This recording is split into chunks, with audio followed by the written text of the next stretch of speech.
WWE is making changes to Raw. A WWE superstar who was released is returning to the industry, plus so much more. We're going to talk about it right here on The Ango Show.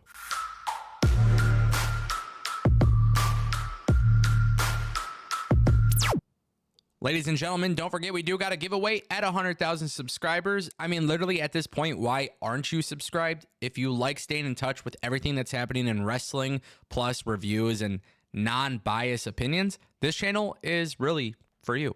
I want to kick things off talking about the WWE main roster. Carmelo Hayes is expected to get called up post WrestleMania 40. This is according to Fightful Select. Obviously, this is not necessarily shocking. We already saw Braun Breaker.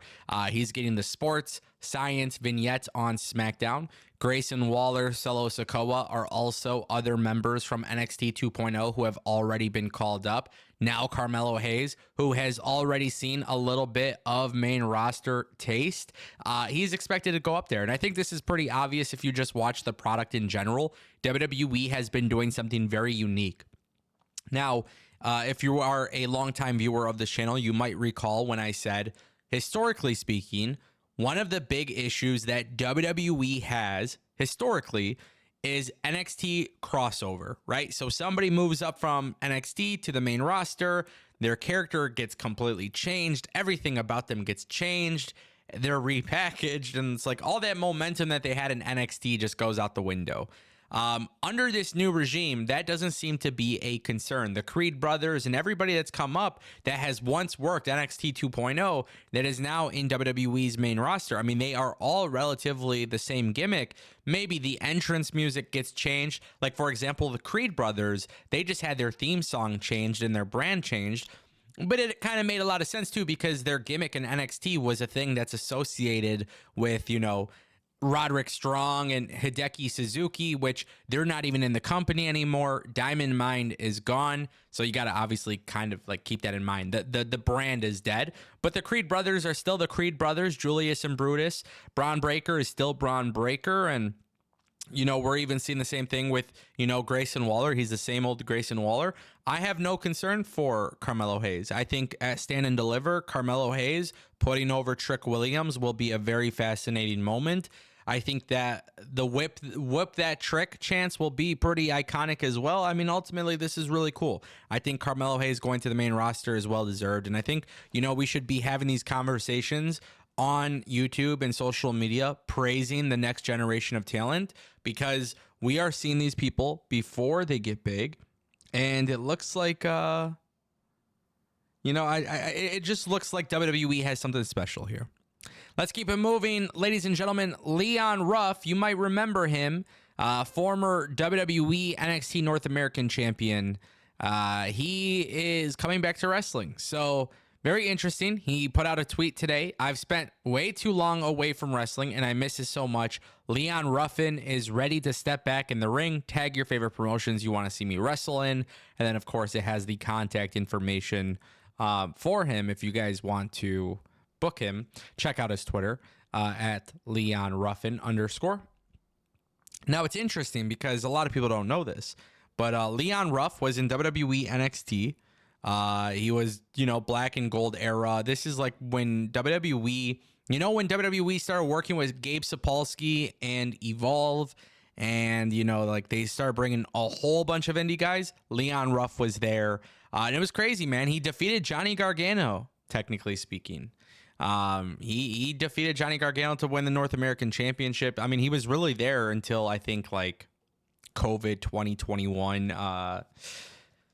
You know, when they were doing the Thunderdome thing, but inside the PC, obviously WWE was, you know, the world was shut down and everything like that. He goes in there and, you know, he gets released. Obviously, there's like 200 people at this time that get released. Leon Ruff gets released from the WWE. We see him appear a little bit later in 2022 against Brian Cage on AEW Dark. Man, what was it? 2022 or 2023? I remember he was doing some stuff with the it was the ROH trios, 6-man tag titles, whatever it may be. But nonetheless, he has a little bit of experience working for Tony Khan at this point. I bring this up because Leon Ruff is somebody who is absolutely talented. A lot of people will often look at his size and say he's too small to be a wrestler. This is one of those guys who is incredibly talented. Does he get picked up by AEW or WWE? I don't know. But, you know, we see a lot of talent are leaving TNA these days. We see the NWA is you know, I'm not going to speak terribly against NWA. I mean, they're trying. But the NWA has kind of like, they're just kind of floating around. But the NWA could utilize veterans, you know, and it's weird because Leon Ruff is he's like a young vet, right? He's experienced in that work. So TNA, NWA, MLW, I wouldn't be shocked if we see him go to one of those companies. I wouldn't even be shocked. I mean, honestly, if WWE were to bring him back and put him in NXT, you know, with NXT 2.0. But yeah, Leon Ruff is coming back. I'm curious to see where you guys think he would go. Obviously, he has experience working for WWE. He has experience working for AEW ROH. I mean, there is use for him.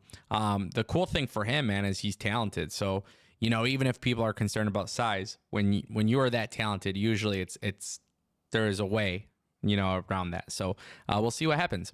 And that brings us to our final story. WWE announced breaking news, a change in the card for tonight's Raw. Now, why am I even talking about this? Well, one, I think you guys should know about it before Raw goes on the air, which is why it's important that you guys subscribe to this channel, because really, I mean, if you guys think about it, you're going to be informed, right?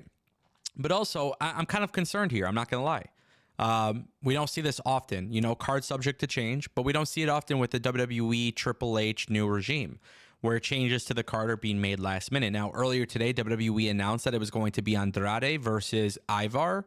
And then now we have Adam Pearce coming out and basically dropping a video, breaking news. Hey, card subject to change, Andrade versus Giovanni Vinci.